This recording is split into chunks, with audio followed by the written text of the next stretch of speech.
بسم الله الرحمن الرحیم نحمده ونصلی ونسلم علی رسول الکریم اما بعد خطبات کی معلومات میں اب ہے ہمت و قدرت.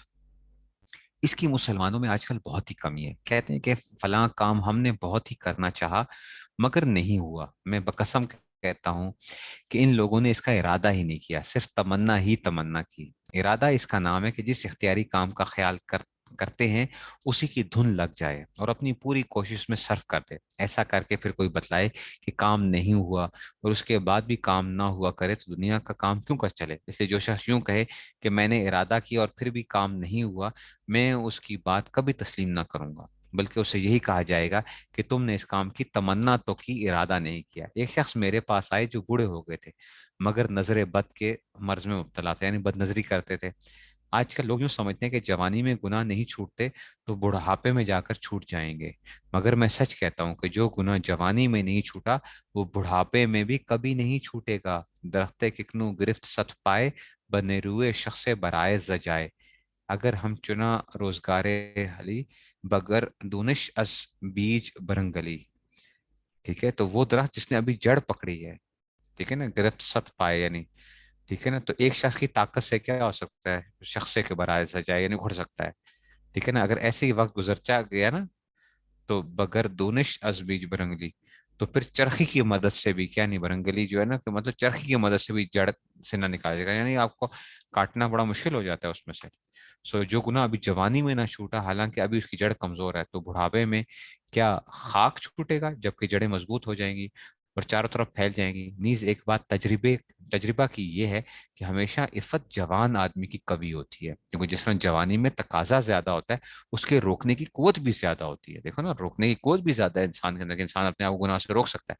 اور بڑھاپے میں یاد رکھیے تقاضا کم نہیں ہوتا، اگرچہ وہ کچھ کر بھی نہیں سکتا مگر تقاضے میں کمی نہیں آتی، اور اس کے تقاضے کو روکنے والی قوت کم ہو جاتی ہے.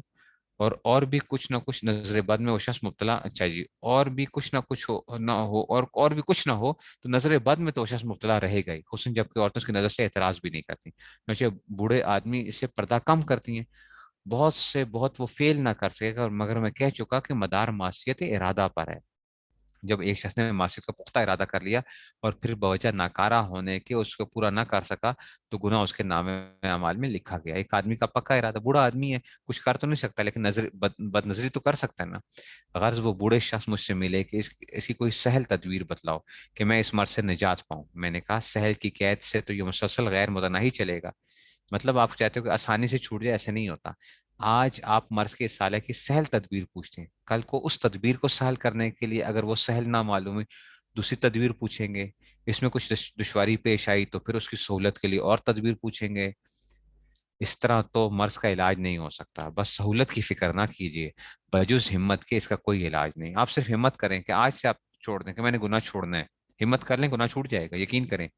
ہمت سے چھوٹتے ہیں گناہ، ایسے نہیں چھوٹتے آسانی ہو کچھ ہوگا تب ہم چھوڑیں گے. نہیں نہیں، ایک دفعہ پختہ عزم کر لیجئے کہ چاہے کتنی تکلیف ہو ہرگز نگاہ اوپر کو نہ اٹھاؤں گا، اور جو کبھی اٹھ جائے تو فوراً نیچے کر لیجئے. اس ترکیب سے انشاءاللہ تعالی مرض زائل ہو جائے گا، اس کے بدون زوال ممکن نہیں. وہ کہنے لگے کہ میں چھوڑنے پر قادر ہی نہیں، ہمت کیسے کر سکتا ہوں. میں نے کہا یہ آپ غلط کہتے ہیں، آپ یقیناً چھوڑنے پر قادر ہیں، اور دلیل سے تو میں نے ان کو سمجھا دیا کہ آپ قادر ہیں. وہ دلیل یہ تھی کہ حق تعالی شانو کا ایک طرف تو یہ ارشاد ہے لا یکلف اللہ نفسا الا وسعها، ایک طرف طاقت سے زیادہ کسی کو تکلیف نہیں دیتے. دوسری طرف یہ ارشاد ہے کل للمؤمنین یغضوا من ابصارهم ويحفظوا فروجهم، کہ مسلمانوں سے کہہ دیجئے کہ اپنی نگاہوں کو نیچے رکھیں اور شرمگاہوں کو محفوظ رکھیں. ان دونوں آیتوں کو ملانے سے معلوم ہوا کہ نگاہ نیچی کرنے پر بندہ قادر ہے، اس لیے کہ اس کے متعلق حق تعالیٰ کا حکم ہے اور ان کو کوئی حکم طاقت سے زیادہ نہیں ہوتا. میرے سامنے تو وہ اس دلیل میں تعویلیں نکالتے رہے، مگر گھر جا کر جو انہوں نے اس پہ غور کیا اور خط بھیجا کہ واقعی میں غلطی پر تھا، انسان ہر گناہ سے بچنے پر قادر ہے. البتہ پہلے پہلے کلفت ضرور ہوتی، تکلیف ہوتی ہے نا، اس کے بعد یہ کلفت کم ہوتی جاتی ہے یہاں تک کہ پھر عادت ہو جاتی ہے. صاحبو، انسان میں ارادہ وہ قوت ہے کہ اس کے ساتھ وہ تمام مخلوق پر غالب آ سکتا ہے. دیکھو اللہ تعالیٰ نے جو انسان میں قوت رکھی ہے یہ بڑی ایک اہم چیز ہے. ہر چیز کے اوپر آپ ارادہ کرتے ہیں نا صاحبو، تمہارے ساتھ دو لشکر ہیں، ایک ملائکہ کا اور ایک شیاطین کا، اور ان دونوں میں مقابلہ رہتا ہے. ایک چاہتا ہے کہ تم کو بدی سے بچائے اور دوسرا چاہتا ہے کہ تم کو گناہ میں پھنسائے. اور ان لشکروں کی ہار جیت تمہارے ارادے پر موقوف ہے. جس کی طرف تمہارا ارادہ ہو جائے گا وہی غالب ہو جائے گا. اگر آپ نے گناہ کا ارادہ کر لیا تو لشکر ملائکہ پسپا ہو گیا, اب وہ غالب نہیں ہو سکتا. اور اگر گناہ سے بچنے کا ارادہ کر لیا تو لشکر شیطان مغلوب ہو گیا, اب وہ کبھی غلبہ نہیں کر سکتا. افسوس, آپ میں اتنی بڑی قوت موجود ہے اور پھر آپ یوں کہتے ہیں کہ ہم گناہ چھوڑنے سے عاجز ہیں. یاد رکھیں ایک بات, گناہ چھوڑنے پر انسان قادر ہے, ہم چھوڑتے نہیں ہیں, ہم ہمت کرتے نہیں ہیں, بس مسئلہ یہ ہے. ہم اس کو ماحول کا بہانہ بنا لیتے ہیں کہ ماحول میں ایسا ہو گیا, فلاں ہو گیا, کل کو چھوڑوں گا, 10 دنوں بعد چھوڑوں گا, 15 دن بعد چھوڑوں گا.